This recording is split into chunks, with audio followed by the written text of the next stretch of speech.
IPL இறுதிப் போட்டியில் பஞ்சாப் அணியை 6 ரன்கள் வித்தியாசத்தில் வீழ்த்தி பெங்களூரு அணி த்ரில் வெற்றி.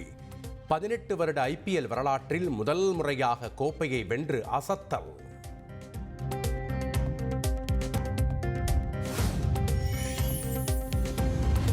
முதல் முறையாக IPL கோப்பையை வென்ற மகிழ்ச்சியில் உணர்ச்சி வசப்பட்டு கண்ணீர் சிந்திய விராட் கோலி.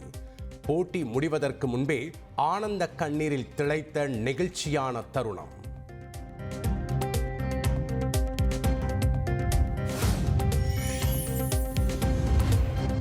எனது கடைசி IPL போட்டி வரை பெங்களூரு அணிக்காகவே விளையாடுவேன். இத்தனை ஆண்டு காலம் பெங்களூரு அணிக்காக தனது இளமை, அனுபவம் என அனைத்தையும் அளித்ததாகவும் விராட் கோலி பேட்டி.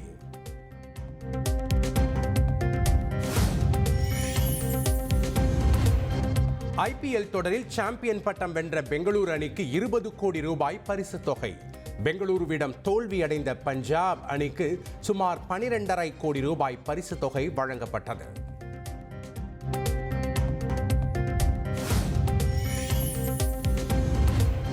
பெங்களூரு ரசிகர்களின் ஈசாலா கப் நம்தே கோஷம் நனவானது.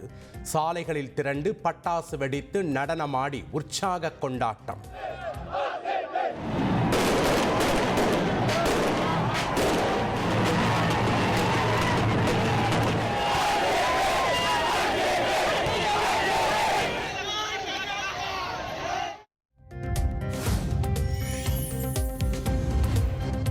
IPL இறுதிப் போட்டியில் வென்ற பிறகு ஈசாலா கப் நம்தே என கூறி பெங்களூரு கேப்டன் ரஜத் உற்சாகம்.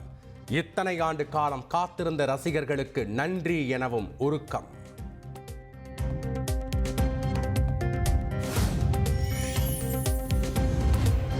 IPL தொடரில் சாம்பியன் பட்டம் வென்ற பெங்களூரு அணிக்கு முதலமைச்சர் ஸ்டாலின் வாழ்த்து. விராட் கோலி சூடி உள்ள இந்த மகுடம் அவருக்கு மிகவும் பொருத்தமானது எனவும் புகழாரம்.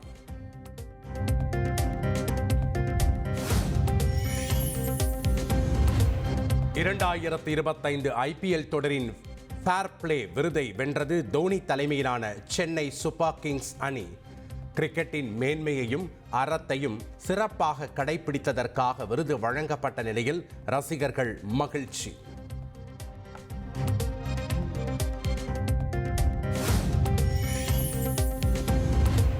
இரண்டாயிரத்து 25 ஆண்டு IPL தொடரில் அதிக ரன் அடித்ததற்கான ஆரஞ்சு கேப்பை வென்றார் குஜராத் அணி வீரர் சாய் சுதர்சன்.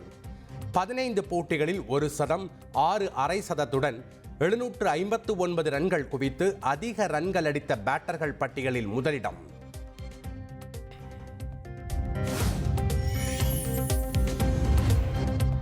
IPL தொடரில் அதிக விக்கெட் வீழ்த்தியதற்கான பர்பிள் கேப்பை வென்றார் குஜராத் அணி வேகப்பந்து வீச்சாளர் பிரசீத் கிருஷ்ணா.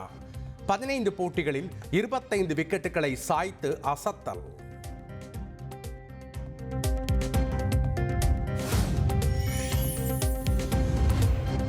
கன்னட மொழி குறித்து பேசிய விவகாரத்தில் கமல்ஹாசன் ஏன் மன்னிப்பு கேட்க கூடாது என கர்நாடக உயர்நீதிமன்றம் கேள்வி. கமல் மன்னிப்பு கேட்க தயாராக இல்லை எனில் கர்நாடகாவில் ஏன் தக் லைஃப் படத்தை வெளியிட வேண்டும் என்றும் வினா.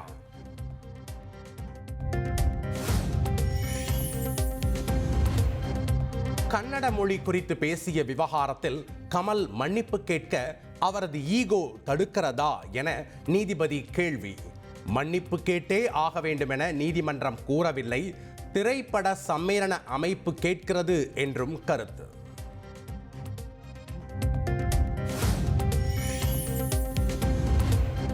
கமல்ஹாசன் என்ன வரலாற்று ஆய்வாளரா என கடுமையாக எச்சரித்த கர்நாடக உயர்நீதிமன்றம். பேச்சுரிமையை யாரும் தவறாக பயன்படுத்தக்கூடாது என்றும் காட்டம்.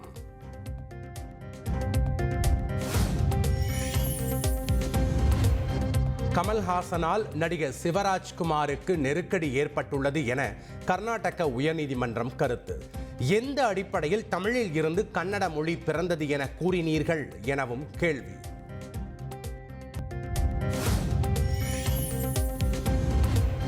கன்னட மொழி தொடர்பான தனது பேச்சு தவறாக புரிந்து கொள்ளப்பட்டுள்ளதாக கர்நாடக திரைப்பட சம்மேளனத்திற்கு நடிகர் கமல்ஹாசன் கடிதம். நாம் அனைவரும் ஒரே குடும்பத்தைச் சேர்ந்தவர்கள் என்ற தொனியில்தான் பேசியதாக விளக்கம்.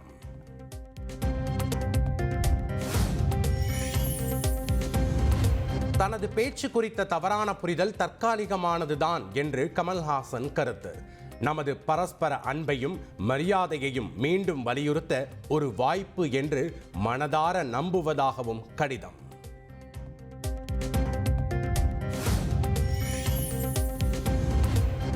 சினிமா என்பது மக்களுக்கு இடையே பாலமாக இருக்க வேண்டுமே தவிர பிரிக்கும் சுவராக இருக்கக்கூடாது என கமல் கருத்து. பொது அமைதியின்மை மற்றும் விரோதத்திற்கு ஒருபோதும் இடம் கொடுக்க மாட்டேன் என்றும் திட்டவட்டம்.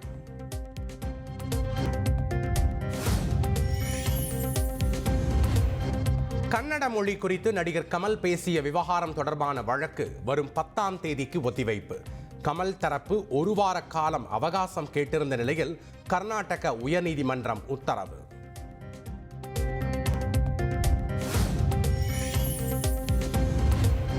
கன்னடம் குறித்த தனது பேச்சுக்கு கமல்ஹாசன் மன்னிப்பு கேட்க வேண்டும் என கர்நாடக திரைப்பட சம்மேளனம் திட்டவட்டம். கமல் பேசிய பின் தக் லைஃப் ரிலீஸ் குறித்து முடிவு எடுக்கப்படும் எனவும் அறிவிப்பு.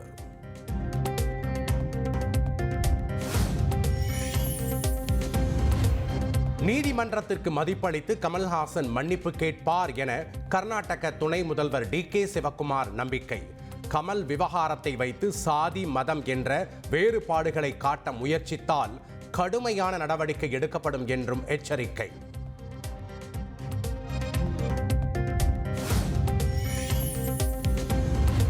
தக் லைஃப் விவகாரம் தொடர்பாக கர்நாடக திரைப்பட சம்மேளனத்திற்கு தமிழ்நாடு நடப்பு தயாரிப்பாளர் சங்கம் கடிதம். தக் லைஃப் பட விவகாரத்தை சுமூகமாக முடிக்க கோரிக்கை.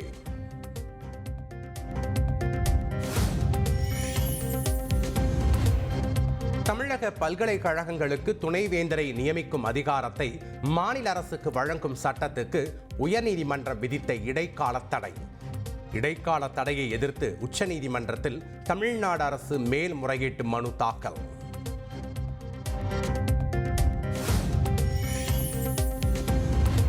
வரும் 14ஆம் தேதி நீட் தேர்வு முடிவுகள் வெளியாகும் என தேசிய தேர்வு முகமை அறிவிப்பு. விடைகள் இணையதளத்தில் வெளியிடப்பட்ட நிலையில் வரும் 5ஆம் தேதி இரவு 11:50 மணிக்குள் ஆட்சேபம் தெரிவிக்கலாம் என அழைப்பு.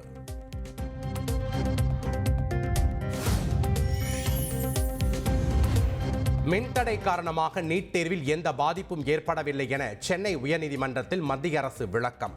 நீட் மறுதேர்வு நடத்த முடியாது என்றும் திட்டவட்டம். ஆவடியில் தேர்வெழுதிய போது பாதிக்கப்பட்டதாக மாணவர்கள் தாக்கல் செய்த மனுக்கள் மீது ஜூன் 6ஆம் தேதி தீர்ப்பு.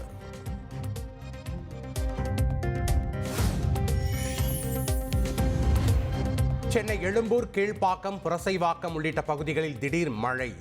ஆலந்தூர், கிண்டி, மீனம்பாக்கம் உள்ளிட்ட இடங்களிலும் பலத்த காற்றுடன் பெய்த மழை.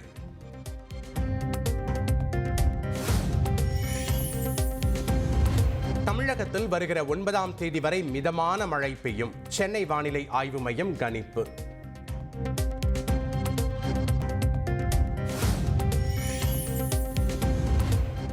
பஹல்காம் தாக்குதல், ஆபரேஷன் சிந்தூர் குறித்து விவாதிக்க நாடாளுமன்ற சிறப்பு கூட்டத்தை கூட்ட வேண்டும். இந்தியா கூட்டணியைச் சேர்ந்த 16 கட்சிகள் பிரதமர் மோடிக்கு கடிதம்.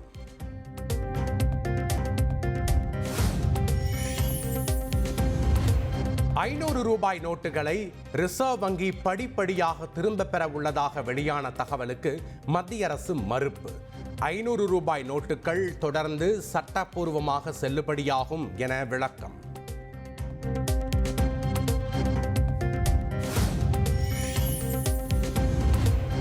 தமிழ்நாட்டில் அரசு பேருந்து கட்டண உயர்வு என்பது இருக்காது என போக்குவரத்துத்துறை அமைச்சர் சிவசங்கர் திட்டவட்டம். கடந்த 2 நாட்களாக பேருந்து கட்டணம் உயர்வு என பரவி வரும் தகவலுக்கு முற்றுப்புள்ளி.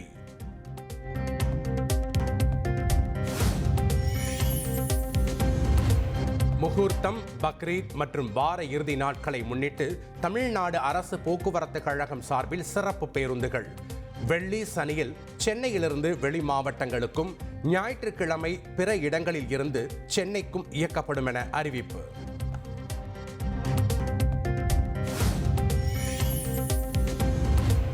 12ஆம் வகுப்பு விடைத்தாள் நகல் கேட்டு விண்ணப்பித்த மாணவர்கள் இன்று பதிவிறக்கம் செய்து கொள்ளலாம். மறு கூட்டல் அல்லது மறு மதிப்பீடு கோரும் மாணவர்கள் 7ஆம் தேதிக்குள் விண்ணப்பங்களை ஒப்படைக்க தேர்வுத்துறை அறிவுறுத்தல்.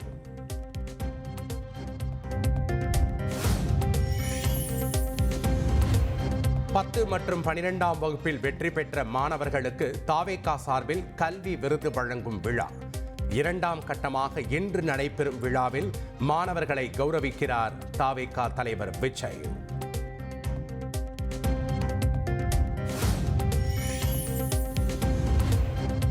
ஆன்லைன் விளையாட்டுகளை ஒழுங்குபடுத்த தமிழக அரசு கொண்டு வந்த கட்டுப்பாடுகள் செல்லும். சென்னை உயர்நீதிமன்றம் தீர்ப்பு.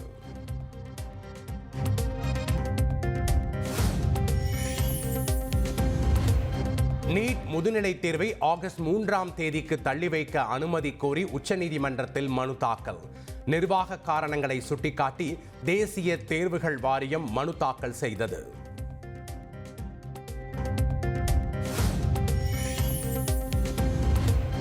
பரந்தூர் விமான நிலையம் அமைக்க தமிழக அரசு மேற்கொண்டு வரும் நடவடிக்கைகள். முதலமைச்சர் ஸ்டாலின் தலைமையில் இன்று ஆய்வுக் கூட்டம்.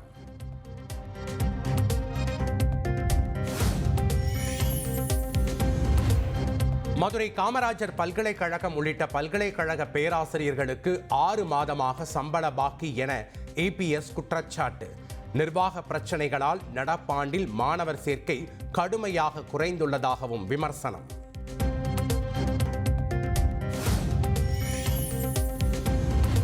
பாமகவில் இதுவரை 27 மாவட்ட செயலாளர்களை மாற்றி கட்சியின் நிறுவனர் ராமதாஸ் உத்தரவு. 6 மாவட்ட தலைவர்களையும் மாற்றி உத்தரவு.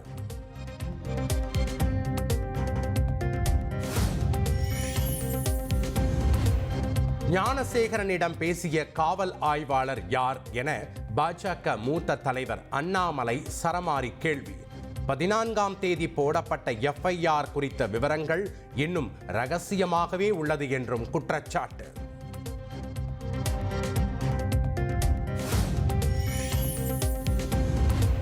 அண்ணாமலை குற்றச்சாட்டு வைக்காத நாளே இல்லை. ஞானசேகரன் வழக்கு தொடர்பான அண்ணாமலையின் குற்றச்சாட்டுக்கு அமைச்சர் சேகர் பாபு பதிலடி.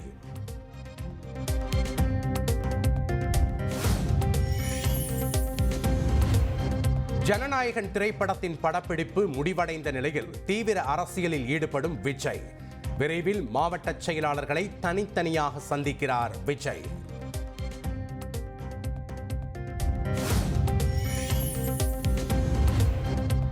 சக நடன கலைஞரை தாக்கியதாக குற்றச்சாட்டு எழுந்த விவகாரம். ஏதோ ஒன்றை வைத்து ஆதாயம் தேட சிலர் நினைக்கிறார்கள் என நடன இயக்குனர் தினேஷ் பரபரப்பு பேட்டி. தள்ளுமுள்ளு நடந்தது உண்மைதான் என்றும் விளக்கம்.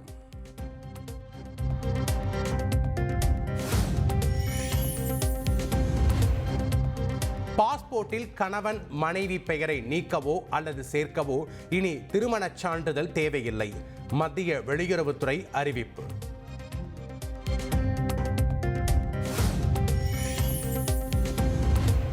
கனிம வள கொள்ளை, டாஸ்மாக் வழக்கு உள்ளிட்ட பல்வேறு முக்கிய வழக்குகளை விசாரித்து வந்த அமலாக்கத்துறை அதிகாரிகள் 2 பணியிட மாற்றம். சென்னை மண்டல அமலாக்கத்துறை இணை இயக்குனர் பியூஷ்குமார் யாதவ், துணை இயக்குனர் கார்த்திக் தசாரி ஆகியோர் டிரான்ஸ்பர்.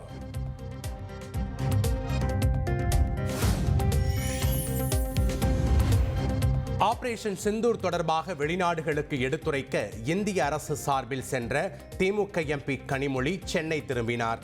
சென்னை விமான நிலையத்தில் திமுகவினர் உற்சாக வரவேற்பு.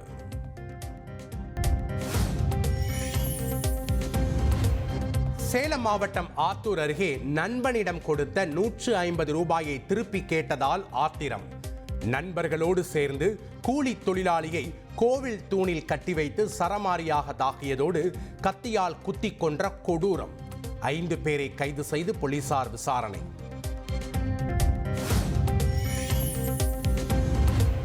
நெல்லை மாவட்டம் அம்பை தாமிரபரணி ஆற்றில் திடீர் வெள்ளப்பெருக்கு. ஆற்றில் குளிக்கச் சென்ற பெண்கள் உள்பட 18 பேர் சிக்கி தவித்த நிலையில் கயிறு கட்டி பத்திரமாக மீட்பு.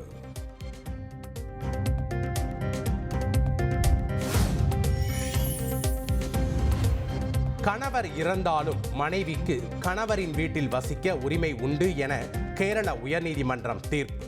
குழந்தையுடன் வீட்டை விட்டு வெளியேறச் சொல்லி கணவரின் குடும்பத்தினர் துன்புறுத்துவதாக இளம்பெண் தொடர்ந்த வழக்கில் கேரள உயர்நீதிமன்றம் அதிரடி.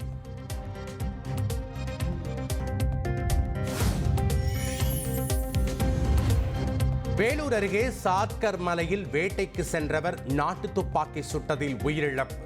துப்பாக்கியை கையாளும் போது எதிர்பாராத விதமாக வெடித்ததா என உடன் சென்ற இருவரிடம் பேரணாம்பட்டு போலீசார் விசாரணை.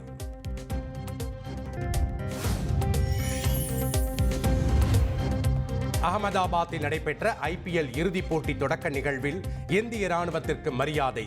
ஆபரேஷன் சிந்தூரில் இந்தியா வெற்றி பெற்றதை கொண்டாடும் வகையில் மூவர்ண கொடி வண்ணத்தை வானில் பிரதிபலித்த இந்திய விமானப்படை.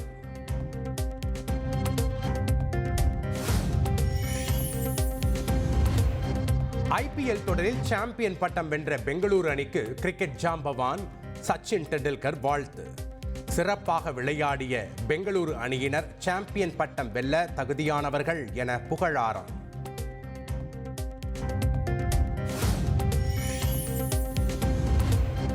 பாகிஸ்தானில் நிலநடுக்கம் ஏற்பட்டதை பயன்படுத்தி சிறையில் இருந்து 200க்கும் மேற்பட்ட கைதிகள் தப்பியோட்டம். போலீசார் நடத்திய துப்பாக்கிச் சூட்டில் ஒருவர் உயிரிழப்பு, 5 பேர் காயம்.